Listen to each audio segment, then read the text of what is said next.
काय नाव आहे दादा बैलाचं आपलं? पहिल्याच नाव स्वामी. स्वामी. हा, कुठून आलेला आहात? हा, बीड जिल्ह्यातून आलेला आहे. गट पास झालाय? गट पास झाला. सेमीला 3 नंबरला उतरली. 3 नंबरला 8 उतरली. महिन्यात असली फर्स्ट टाइम पळले, म्हणजे या मैदान फर्स्ट टाइम आणला आम्ही. अच्छा, अगोदर काय खेळायचं मग? आज वगैरे रेसल वगैरे दिली, फक्त मैदान तिथे घरी रेसल वगैरे दिल्या. म्हणजे पहिलं मैदान आहे त्याचं आज पहिलं मैदान. अरे गट वा, पास वगैरे झाला. म्हणजे आम्हाला अशी अपेक्षा नव्हती का होईल, पहिलाच पण मैदान त्यानं आम्हाला असेल. पहिल्याच मैदानात गुलाल दिला. त्याच्यासोबतचा बैल पण चांगला पळाला, मुंग्या ग्रुप वायजेबा तालुक्याचा, तो पण चांगला पळाला. त्या बैलाला पण कमीत कमी 1.5 वर्ष पण गुलाल नव्हता. आज जूट पळली, आनंद झाला. सगळ्या मालकांना पण घरची जूट पळली, यांना इतका आनंद झाला का 1.5 वर्षांनी त्या बैलाला पण गुलाल भेटला आणि या मालकाला पण 8 महिन्याच्या वासरानं गुलाल दिला. एवढा मोठा आनंद वाटला आम्हाला. आणि नियोजनाचे बादशाह नियोजन करणारे अमोल पाटील. इथून पुढे आता ते पूर्ण नियोजन तेच लावणार आहेत. आणि तुम्ही टॉपचे आणखीन घरचे वासरे. तुम्ही किती वर्षापासून बैल पळवतात? मी साधारण तरी मला आता खेळामध्ये 10-12 वर्ष चालू झाली. 12 वर्ष चालू झालं. भरपूर टॉपची बैल माझ्या हातातून गेलेली. हो का? हा, अच्छा. मैदानामध्ये प्रत्येक मैदानात बैल प्रत्येक ठिकाणी गुलाल नेतो. आज पण 2-3 बैल इथं गुलाला ठेवलेली. केसरी मैदानामध्ये पण रुद्रामध्ये 2 नंबर केला, त्याच्यात पण आपण टॉपची बैल अशी भरपूर ठिकाणी आपण ठेवलेली. अच्छा, आज किती बैलांना पळवलं तुम्ही? आज 3च गाड्या पळवल्या. 3 गाड्या पळवल्या. त्यातल्या 2 राहिल्या होत्या. काही कारण असतं, काही आता या आदत बछड्यांचं काम थोडंसं वेगळं असतं. अच्छा, ती कधी बाहेर पडते, मग 2 गाड्यानं मार खाल्ला होता, मग ही गाडी राहिली. नवीन असल्यामुळे त्यांना हे होत नवीन असेल असल्यामुळे कळत नाही त्यांचं, त्याच्यामुळे. बरोबर. हा, किती गाड्या पळवलेल्या आहेत एका दिवसामध्ये, एका एका दिवशी शर्यतीमध्ये? मॅक्झिमम एका शर्यती मी साधारण तरी मी इकडे सायगावला मैदान झालते 2025 मध्ये आरापूर आट्यामध्ये. तिथं मॅक्झिमम मी 30 गाड्या पळवलेल्या होत्या एका दिवसात. एका दिवसात. एका दिवसात 30 गाड्या पळवलेल्या होत्या आणि 30 गाड्यामधून माझ्या कमीत कमी 6 गाड्या राहिल्या होत्या. अच्छा, अरे वा, ग्रेट. फुल पावसामध्ये, कारण की चालू पावसात गाड्या दाटवलेल्या. मग तुम्हाला भीती वाटत नाही का की कधी आपलं आता नाही का चाक पडलं होतं? नाही, भीती नाही.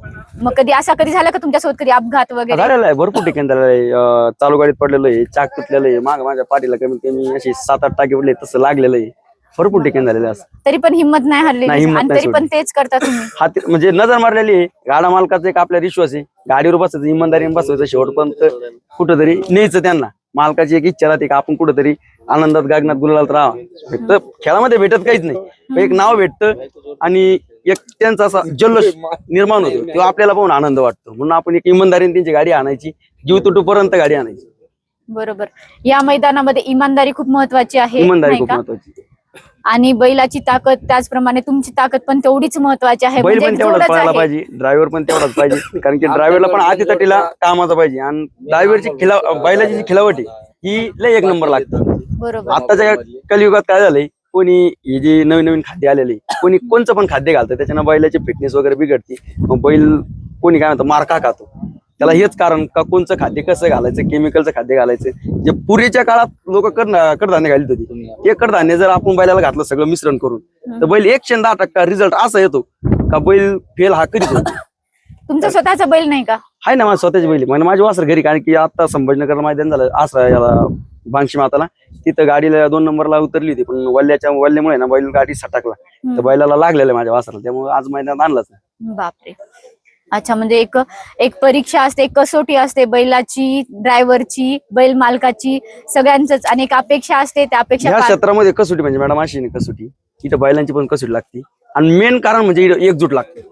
बरोबर. सुट्टी मेकर एकजूट लागतो, पैरे करणारा एकजूट लागतो, ड्रायव्हर एकजूट लागतो. आपण जे नियोजन करतो हे नियोजन फाटलं नाही पाहिजे. इथं सगळे घेऊन मिळून एका विचाराचे व्यक्तिमत्व लागते.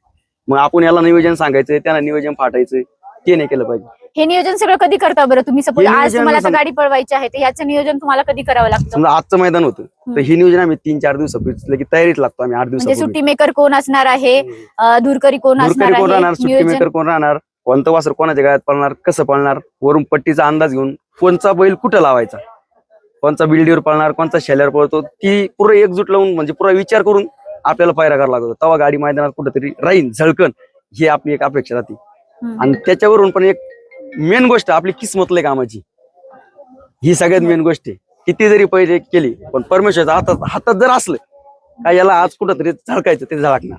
नाहीतर इथं लय अशी म्हणजे जर विचार केला, महारथी गेली बैलगाडा संघटनेमध्ये, म्हणजे जुने लोक आज थप्पीला लागलेले.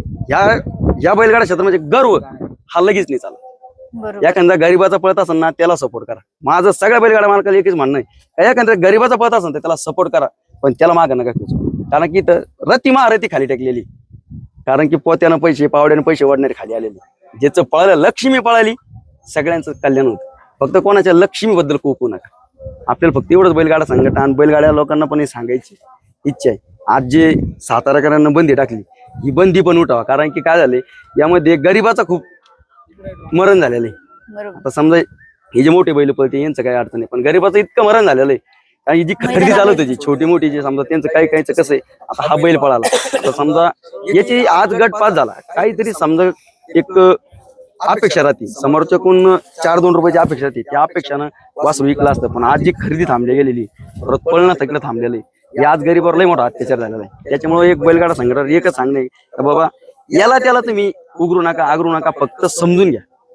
या खेळामध्ये समजूनक लय महत्वाची, तरच आपण कुठेतरी टिकू. हा खेळ शेवटपर्यंत 72 वर्षापूर्वीचा काळ आहे, तेव्हापासून ही बैलगाडा संघटना छत्रपती महाराजांच्या काळापासून ही शर्यत चालू झालेली. पण आपण बंद करून मानायचं नाही.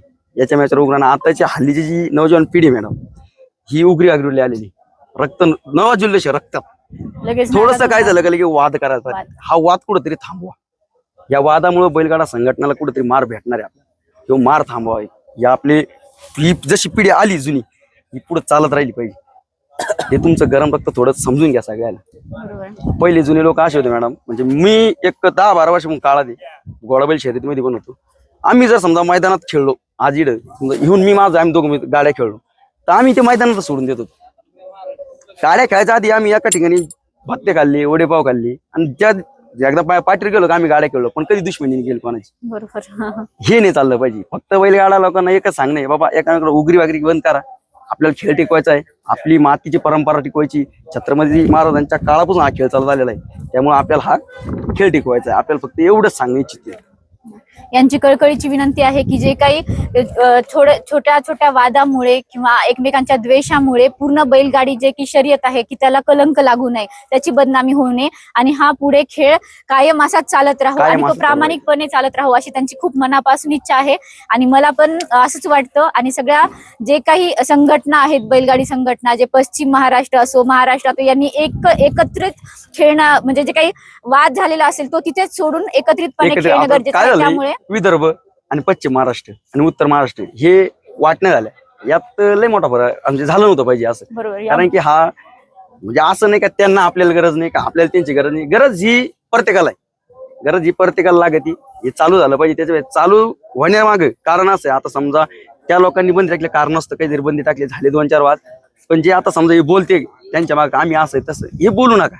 या बोलल्यानं वाद निर्माण होऊ लागले. हे वाद कुठेतरी थांबवा. आपण जर बोललो का ते बोलणार, ते बोलले तर आपण बोलणार, त्यामुळे हे बोलणं स्तंभ कुठेतरी थांबून टाक. म्हणजे आपण लवकरात लवकर आपण तिकडे पळवलं पाहिजे, ते पण इकडे पळले. आपल्याला त्यांची गरज आहे, त्यांना आपली गरज आहे, हे फक्त तुम्ही जाणून घ्या. फक्त बोलण्यानं वाद निर्माण व्हायली, हे फक्त वाद कुठेतरी थांबवा. आज 8 महिन्याचं असं इतकं पळलं, हा म्हणजे अपेक्षा नव्हती. हा गट सुद्धा करेल टॉपच्या गटामध्ये. आज त्याचं नशीब इतकं 3 नंबरला उतरलंय. पुढे टॉपची सेमी लागली होती. 8 महिन्याच्या वासराला पुढे टॉपची सेमी लागली होती. त्याचे म्हणजे वय पण नाही, मी पळायला पण मी एक असा डायव्हर का पळून देत नाही मी कवळे वासर नको. कारण काय उद्या, कारण की शरीर ते मुक्काची तरफ सांगत नाही मला काय झालं, त्याच्यामुळं. नाहीतर इतकी लक्ष्मी पहिले आज लय पळेल. एक फक्त बैलगाडा जे मालक आहे, मालक चालक सगळ्याला एकच म्हणणं आहे, बाबांनो वाद हा निर्माण करू नका. आपल्याला परंपरा टिकवायची, खेळ टिकवायचा आहे. आपल्या मातीशी हा खेळ हा टिकला पाहिजे. बरोबर. नक्कीच तुमच्या अपेक्षा सगळे समजून घेतील आणि असंच व्हावं अशी माझी पण इच्छा आहे, सगळ्यांची इच्छा आहे. धन्यवाद. खूप छान वाटलं तुमच्याशी बोलून, खूप गोष्टी समजल्या. थँक्यू.